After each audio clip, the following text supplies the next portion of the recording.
है कि इंडिया और साउथ अफ्रीका के दरमियान जो T20 सीरीज का सिलसिला जो जारी और सारी है, और ऐसा लग रहा है कि गौतम गंभीर के जो ओवर एक्सपेरिमेंट है वो इंडिया को तोड़ते जा रहे हैं। और वो वक्त भी दूर नहीं जो इंडिया के पास ओडीआई शोडीआई का रिकॉर्ड है कि ओडीआई वर्ल्ड कप में इंडिया को भी पाकिस्तान से हारा नहीं, तो वक्त दूर नहीं गौतम गंभीर की मौजूदगी में हमारे लिए तो फायदा ही होगा कि पाकिस्तान इंडिया को वहां भी हरा जाए। क्योंकि जो हालात चल रहे हैं गौतम गंभीर के, उस पर बात करते हैं, क्या कहानी क्या चल रही है, इस पर गुफ्तगू करेंगे और बात करेंगे। इसके बाद खबर आ रही है हमारे पास T20 वर्ल्ड कप के टिकट्स को लेकर, इंडिया वर्सेस पाकिस्तान, हम नहीं देखेंगे, कौन नहीं देखेगा।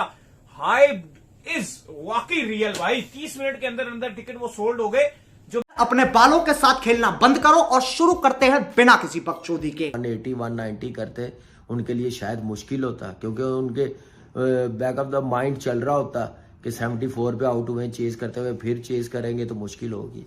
तो आप खुद दूसरी टीम को, मैं समझता हूँ, मौका देते हैं। फिर मुझे नहीं समझ आई, 213 रन आप चेज कर रहे हैं और अक्षर पटेल को आप भेज रहे हैं टॉप 4 में, तो वैसे ही नंबर कोई नहीं चेंज होता। सूर्य कुमार यादव 360 प्लेयर, कप्तान वो आए, तिलक वर्मा मैच विनर आपके पास बैटर है, फॉर्म में है, आप नंबर ऊपर नीचे करके दुबे 8वें नंबर पे आ रहा, तो फिर आप कैसे जीतेंगे? मुझे एक बात बताएं। आप इतने बड़े टोटल में आपने बेस्ट बैट्समैन को ही भिजवाते हैं ना।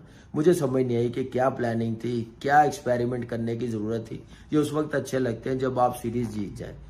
जब आप सीरीज 1-1 से बराबर कर देंगे तो खुद अपने आप को अंडर प्रेशर लेके आएंगे। लेकिन डिकॉक ने क्या जबरदस्त बैटिंग करके दिखाई है, 90 रन बनाए हैं। अनलकी रहा कि स्टंप आउट हो गया, लेकिन बहुत ही खूबसूरत खेला। और ईजा 8 रन, एडम माकरम फंसा हुआ था, 29 रन 26 बॉलों पे बनाए हैं। 30 रन 16 बॉलों पे फ्रेरा ने बनाए हैं और 20 रन 12 बॉलों पे मिलर ने। आप देख लें कि 50+ रन की जो ये पार्टनरशिप है, इन्होंने अंडर प्रेशर इंडियन टीम को ला दिया। उसके बाद बॉलिंग पे हर्षदीप सिंह, तीसरे ओवर में 7 वाइट, एक ओवर में फुल मेंबर जो टीम है रिकॉर्ड बना दिया इतनी ज्यादा वाइटों का। मुझे समझ नहीं आई, ये वो बॉलर है जो इंडिया का नंबर 1 बॉलर है, सबसे ज्यादा इस फॉर्मेट में उसकी विकेटें हैं, हाईएस्ट नंबर 1, तो वो वाइट कर रहा है। इतना प्रेशर, क्योंकि होम ग्राउंड के सामने मुझे लग रहा था खेल रहा था। तीनों जो हैं वो अपने होम ग्राउंड में, अपने होम वेन्यू पे अच्छा परफॉर्म नहीं कर सके। गिल, शुभमन गिल, हर्षदीप सिंह, और उसके बाद बुमराह को भी 45, 2 विकेटें। वरुण चक्रवर्ती बहुत जबरदस्त बॉलिंग करा, 29 रन दे के 1 विकेट। अक्षर पटेल ने 3 ओवरों में 29, और दुबे को 2 ओवर करवाने पड़े। मैं समझता हूँ बहुत अच्छी बॉलिंग करके 18 रन दिए हैं, और 3 ओवरों में 34 हार्दिक पांड्या ने। उसके बाद चेज करने आए हैं गिल, वेरी फर्स्ट बॉल अच्छा बॉल हुआ, नो डाउट, फॉर्म भी नहीं है। फिर अब मुझे नजर आता है कि अब बड़े मैचेस हो गए हैं, नो डाउट, प्लेयर बहुत बड़ा है, बहुत जबरदस्त प्लेयर है, लेकिन परफॉर्मेंस भी कोई क्राइटेरिया होती है। आप परफॉर्मेंस नहीं दे रहे हैं, आप रेपुटेशन पे खेलते जाएंगे, इतनी फेवर मिलती जाएगी, तो फिर मुझे लगता है सिस्टम को कहीं ना कहीं कॉम्प्रोमाइज कर रहा है सिस्टम। क्योंकि इंडियन टीम में कंपटीशन बहुत है, वहाँ पे परफॉर्मेंस के साथ खेलते हैं। तो मुझे अब लगता है कि गिल का सोचना पड़ेगा कोच को, अगर अगला मैच वो खेलता है, रन्स करना कितना इंपॉर्टेंट है गिल के लिए और इंडियन टीम के लिए, ये गिल को पता होगा। नहीं तो संजू बैठा हुआ है, जायसवाल भी बैठा हुआ है। उसके बाद आप 8वें नंबर पे दुबे को, मुझे फिर मैं कहूँगा कोई समझ नहीं आती। सूर्य कुमार यादव 5 पे 62 रन। तिलक वर्मा ने क्या जबरदस्त उसने बैटिंग की है, लेकिन कोई पार्टनरशिप नहीं लग सकी। हार्दिक पांड्या लगा ही नहीं है, वो अप्रोच ही नहीं लगी। 20 रन बनाए, 27 रन चेतन शर्मा ने बहुत जबरदस्त बनाए 17 बॉलों पे, और लकी भी रहा, बोल्ड हो गया था, बेल्स नहीं गिरी। उसके बाद आप देखें बॉलिंग में नगीदी ने 2 विकेटें 26 रन दे के, 2 विकेटें मार्को जैनसन ने 25 रन दे के 4 विकेटें ली हैं बार्टमैन ने 4 ओवरों में। और अगला मैच जो पहला बॉल होगा इसका हैट्रिक बॉल भी होगा 24 रन दे के। बड़ी जबरदस्त बॉलिंग की है। सिर्फ आमला ने 2 विकेटें ली हैं 46 रन दे के। ऐसे इंडियन टीम 162 रन पे आउट हो गई, 51 रन के मार्जिन से आ रही है। क्योंकि ठीक है हार जीत होती है, लेकिन ये जो हार है डेफिनेटली इंडियन टीम को अंडर प्रेशर लाएगी। क्योंकि इंडिया में जीतना इतना आसान नहीं होता दूसरी किसी भी टीम के लिए। जब आप ऐसे ब्लंडर मारेंगे, ऐसे डिसीजन लेंगे, अक्षर को 3 पे भेजेंगे, दुबे को 8वें नंबर पे भेजेंगे, सूर्य कुमार यादव अपने बेस्ट नंबर पे नहीं खेलेगा, फॉर्म में भी नहीं है, तो फिर टीम अंडर प्रेशर आएगी। तो मेरे ख्याल से यहाँ पे क्रेडिट देना चाहिए साउथ अफ्रीका की टीम को, जैसे उन्होंने कमबैक किया, इतने बुरी हार के बाद मैं कहता हूं उन्होंने वर्क किया, सोचा। खिलाना आज भी शुरू में जितेश शर्मा 15 गेंदें शुरू की खेल गए जिसमें उन्होंने कुछ नहीं किया, एंड में फिर भी उन्होंने कुछ चौका मार दिया, कुछ बेहतर हो गए, लेकिन इतना वो नहीं कर रहे थे। अब उसकी जगह आपके पास बहुत ऑप्शन है। अगर आप अपना बॉलिंग अटैक अच्छा करना चाहो, वॉशिंगटन सुंदर को डाल सकते हो। अगर आप रिंकू जैसा फिनिशर को परफेक्ट फिनिशर डालना चाहो, आप वो डाल सकते हो, क्योंकि जितेश शर्मा ने अभी जो राइजिंग स्टार एशिया कप था वहां भी कुछ खास नहीं किया था। रिंकू हो गए या वॉशिंगटन सुंदर हो गए, या और इनके पास बहुत अच्छे अच्छे ऑप्शन हैं जिनको ये निचले नंबरों पर चांस दे सकते हैं। तो बहुत कुछ इनको मिलता है, प्लस ऊपर स्टेबिलिटी आती है। ऐसा नहीं है कि आप ये बोलो कि यार ये संजू सैमसन तो लाजमी खेलेगा, ये सॉरी शुभमन गिल लाजमी खेलेगा ही खेलेगा, लेकिन अब चूंकि आपने वाइस कप्तान बना दिया, यार वो आउट कैसे हो रहे हैं आप ये देखो। ऐसा लग रहा है कि उनको ब्रिस्बेन गाबा में खिलाया, वो भाई स्लिप पे क्या ही दे रहे हैं। T20 में इस तरह जिस तरह वो खेल रहे हैं, समझ में नहीं आ रहा कि भाई वो डिफेंड भी कैसे कर रहे हैं। बिल्कुल ही लुंगी एनगिडी ने जिस तरह से उनको कैच करवाया रिजा हेंड्रिक्स से, वो बहुत ही पैथेटिक किस्म का देखने को मिला। लगा कि भाई टेस्ट मैच चल रहा है। बाकी अगर आप देखो सीरीज बराबर हो गई है, ये नंबर 1 टीम है इंडिया की T20 में। हकीकत बात है, ये घर पर खेल रहे हैं। वर्ल्ड कप में ये सबसे बड़ी थ्रेट है सारी टीम्स के लिए। लेकिन गौतम गंभीर जिस तरह से चल रहे हैं, मैं कल भी एक बात कर रहा था कि इंडिया वर्ल्ड कप में सबसे बड़ी थ्रेट है, लेकिन इंडिया को जो एक सबसे बड़ा धचका हो सकता है इस वर्ल्ड कप में, इस T20 वर्ल्ड कप में, जहां शायद से इंडिया फेवरेट उतरेगा, वो अपने ही कोच गौतम गंभीर से हो सकता है।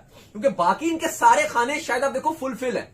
आज अर्शदीप ने भी 8-9 वाइडे देकर 8 वाइडे दे दी, 13 रन उन्होंने डाल दिए।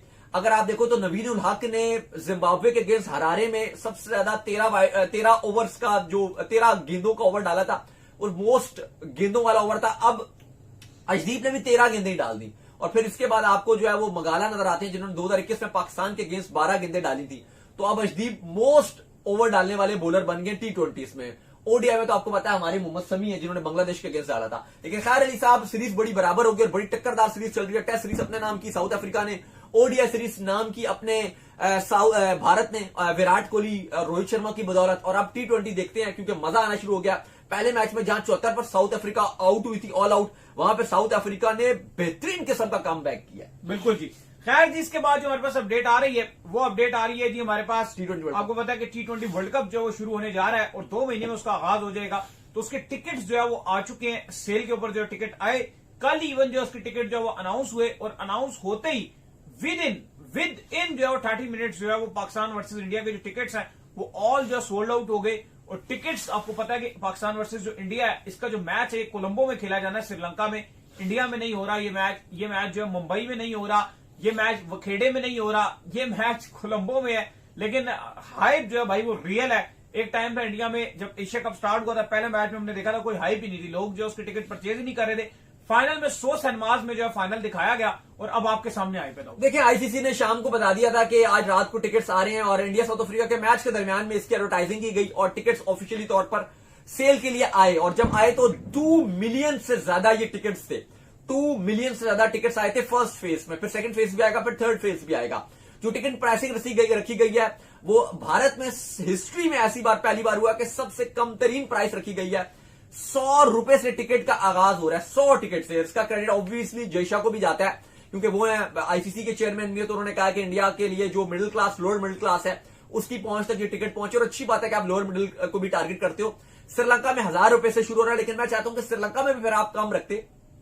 ठीक है, आपने इंडिया में 100 रुपए रखा है, लेकिन आप फिर इंडिया में भी कम रखते, क्योंकि वहां पे तो गुर्बत ज्यादा है। लेकिन बिल्कुल, लेकिन वहां पे श्रीलंकन रुपीस में 1000 रुपए, और जबकि अगर आप इंडियन रुपीस की बात की जाए तो वहां पर 100 रुपए से टिकट्स का आगाज हो रहा है। और टिकट्स सारे खरीदना शुरू हो गए हैं, डिफरेंट मैचेस के हैं, ये फर्स्ट हाफ के हैं। फिर बाकी जो सुपर 8 है, सेमीफाइनल, फाइनल है, वहां पे आगे हैं। शादी चल रही है भाई यहाँ पर, खूब जो है वो मजे सेलिब्रेशंस भी चल रही हैं।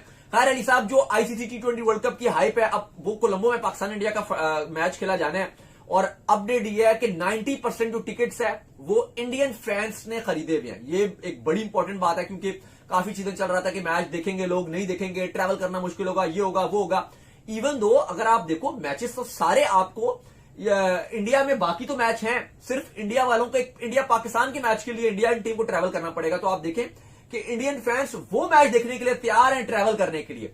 ऐसा नहीं है कि बाकी मैच, एक होता है ना कि आप तरस रहे हो, आपको मैच ही नहीं मिल रहे, आप ये बोल रहे हो कि भाई हमें तो इतने मैच मिल रहे हैं।